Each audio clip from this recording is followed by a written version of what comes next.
you're smart and work hard, but just aren't where or who you want to be. Welcome to your podcast, Real Confidence. I'm your host, Alyssa DeVere, and I'll be sharing a bit of brain science, some surprising social secrets, and a touch of tough love. Why? Because I believe confidence is everyone's fundamental right and choice.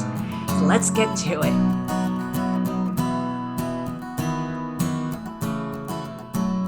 It's fall, or the beginning of fall here in New England as I'm recording this. And some of you, like me, may have these seasonal allergies that make your eyes itch and sneezy and runny and all that yucky stuff.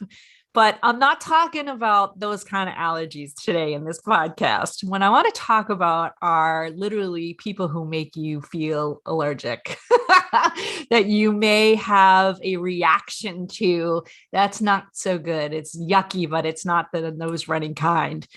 And we might say that these are people who get our goad, that person that gets under your skin, that makes you feel lousy, that may make you react in a way that just really makes you feel terrible, maybe even ruminate on it, lose some sleep, because every time you interact with them, they just turn you into somebody that doesn't make you very proud. Let me give you some examples of my own life. There's some specific ones that I can pull literally right out of my memory. There was a man who, when I grew up, when I was really young, was a friend of my grandparents, actually. And he had this big, hairy mustache. And he would come over to the house and kind of put it in my face and chase me around like, right? I was like terrified of this guy, absolutely terrified. And I don't know, as a young kid, of course, maybe just he as a person and the way he did it was like really kind of creepy and weird. But, for years after that, I admit, mustache men used to terrify me. Now, the good news is I did get over that. My husband, one of my sons, in fact, have mustaches, so I'm completely cured of it. But, that whole experience was really something that traumatized me. And every time I would see somebody with a mustache, I'd have that moment of like, oh, this guy's going to be creepier. This guy's going to scare me, right? So it can be something as clear as that. I mean, kind of a funny example, but I have a feeling there's people in your life that might do that to you. I remember there was another gentleman that I worked with, and I lived in Europe for a while, in the south of France, to be specific. It was a spectacular experience. But towards the end of my term there was a man who had taken over. He was kind of dubbed the new lead for the region. And he was Belgian. I even remember his name, but I won't say it here just in case. But I remember he always had a red face and he always looked angry. And subsequently, whenever you had to go into his office or you were called in, he didn't even have to say anything. It was just terrifying. And it made me feel really scared. It made me feel really nervous that there was something that I had done wrong, no matter what, right? If you were called into his office, it was like, uh-oh, right? Because that face and that expression. He wasn't a particularly nice guy, I will tell you, but, again, he didn't even have to say anything. It was just a matter of wigging out because you were called into that corner office.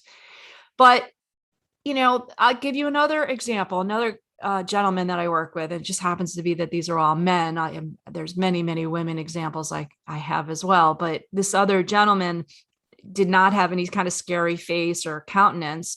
But he was the kind of personality that you'd be in a meeting and he wouldn't say much. He was actively listening. You could see that. And then at some point, he would either contribute his perspective in a very thoughtful, mindful way, but oftentimes we'd have to ask him to contribute, what's on your mind? What do you think? And again, would give a very thoughtful, mindful, intelligent, I would say really intelligent perspective with everybody else's input already baked in. So, almost the opposite, that he wasn't scary, but at the same time, I knew when I was in a meeting with this person, it would make me feel a little uncomfortable. It would make me feel a little jumpy. It would make me feel a little guarded. So those experiences, I've lived through them, and I don't really think that I've given it much thought until recently. Because there was a gentleman that I worked with, and again, I apologize, they just happened to be all male examples today, who was very, very friendly on the front of it, very, very welcoming, always had a positive thing to say to people. But the more I worked with him, the more I realized he was very passive aggressive. And I have a feeling we've all had that experience of somebody who is almost disingenuous, very, very nice to a point where you're like almost taken aback when you realize that sometimes they're doing it for reasons that are not just to be friendly.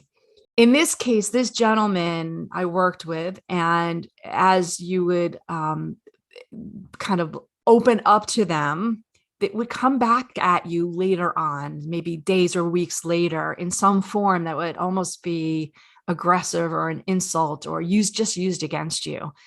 And so again, a little bit of trauma going on here.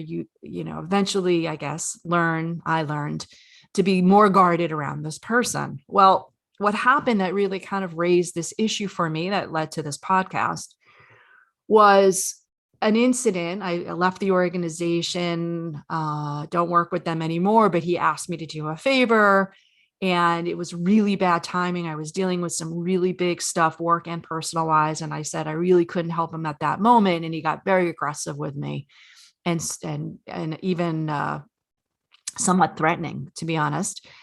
And I found myself getting really defensive, really like, hey, I can't do this because, and don't think it's because I don't want to do it. It's because I really can't. And then afterwards, after that interaction, I felt terrible. I felt like crap. I felt like I had almost been emotionally, forgive me for saying this, raped, because not only did I allow this person to get under my skin, but then I reacted in a way that I didn't want to, that I wasn't proud about, it wasn't somebody I wanted to be. It wasn't somebody that I wanted to reflect to the world. Very defensive, very aggressive myself, brought out the worst. And so it did make me think about other people like I just described in my life, and how we allow other people to make us feel, or allow ourselves to feel, I should say, in a way that is not good, that we allow them to manipulate us and our behavior. And I know it sounds, how shall I say it? It sounds like we shouldn't do it. Like, you don't let that person control your behavior, but it's really hard to do. It's really hard to stop. And so I went on this mission asking a lot of different people, experts of different types, like, why does this happen? Why do certain people get under our skin and then we allow them to scratch us? Why do we allow it to happen? What is it about? The common answer I got back from the experts was that person definitely turns up some trauma from the past. So maybe this newest experience reminded me of somebody else that made me feel or do things like that. And I got defensive to, prevent that feeling again. But, again, I said, well, I can't really parallel that person to somebody in my past or something that's happened in my past. There's nothing that's apparent. I just know that he got under my skin and made me act like an animal. That wasn't what I wanted to do. So I don't know, again, how true that is, but enough experts said to me that, when we act like that, it's because our past is being relived and we go into, fight or flight kind of mode in our brainstem and react in a way that's not so great. It's possible. Another set of people said to me, well, it challenges who you are, right? They're not challenging what you did, or not just what you did, but who you are. And it's a lack of respect.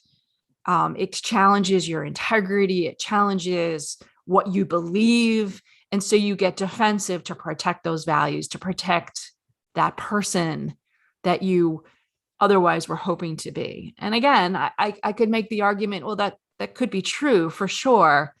But even me, even the person who is hyper aware of confidence and how it works and who I am and all the stuff that I've done, I'm like, wow, it doesn't happen a lot, but when it happens with certain people, there's got to be a pattern. There's got to be a trend. Why do certain people get under my skin?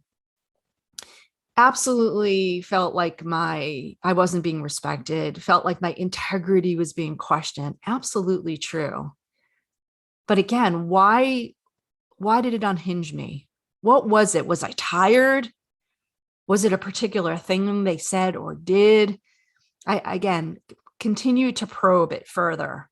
Now we know in the confidence construct that there is the three main fears: fear of failure, fear of regret, fear of rejection. That anytime those are being poked, if we don't grab that moment, we will act irrationally. We will act defensively, aggressively. So clearly, in my head anyway, one of those things was really being unhinged. And I think the common thing there is almost across the board that there's no room for multiple people to exist. And what I mean by that is the common thing with all these people is for some reason they convey and or I that there's not enough air for both of us, that they can exist in their world and their needs and values. And for some reason I can't, that there's only room for them. And so in some ways it's a scarcity mindset. It's a winner takes all perspective. And I think that's really what's at the heart of it, is that instead of being like, you know what, you're entitled to your perspective, your opinion, which is what I would do with most people. And I think most people, I would hope that most people would allow me to have my own perspective in that these people, the commonality is that it feels at least that it's their way or the highway. There isn't room for multiple perspectives, so diversity of thought and opinion. And I think that's what becomes kind of that fight trigger for me, is that when I feel like there is no room for me to express myself, or at least to be respected with my own set of values, needs, and wants, yeah, the shackles go up, right? The guns come out, so to speak. Now, it's very heady, right? I'm describing this in a way because I'm an overthinker by nature. And I was like, well, again, why do certain people raise that in me? Why do they poke me to a place where I act and behave in a way that disgusts myself? That I go to sleep that night going, oh, you idiot. Why did you do that? Why did you act like that? Why did you react like that? I would love to hear other people's opinions why it happens, because maybe there isn't a necessarily one reason or trend or pattern there, but I do have some very solid ideas on how to deal with it when it does happen.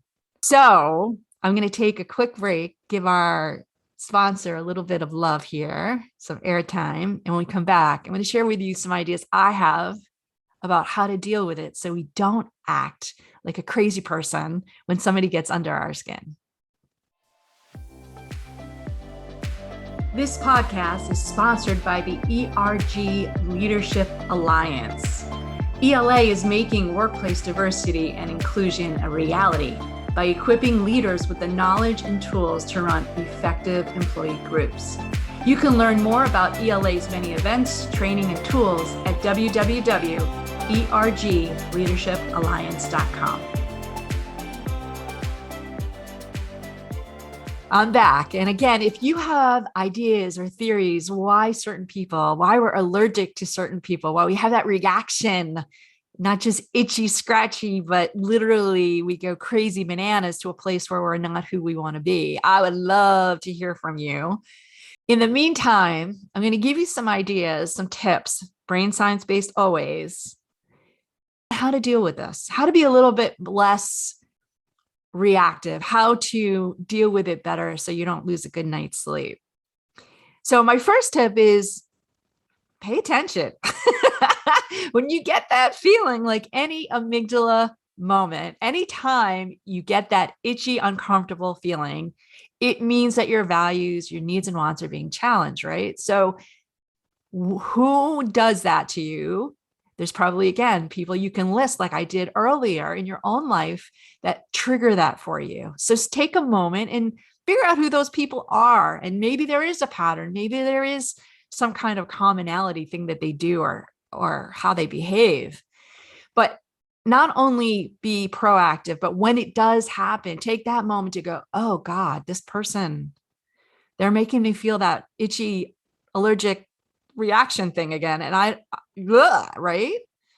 It's that amygdala moment that we want to be able to grab so that we can be aware of it anytime it happens and not be so reactive in our brainstem, but literally grab it and put it into our prefrontal where we can be brilliant and a lot more in control and confident.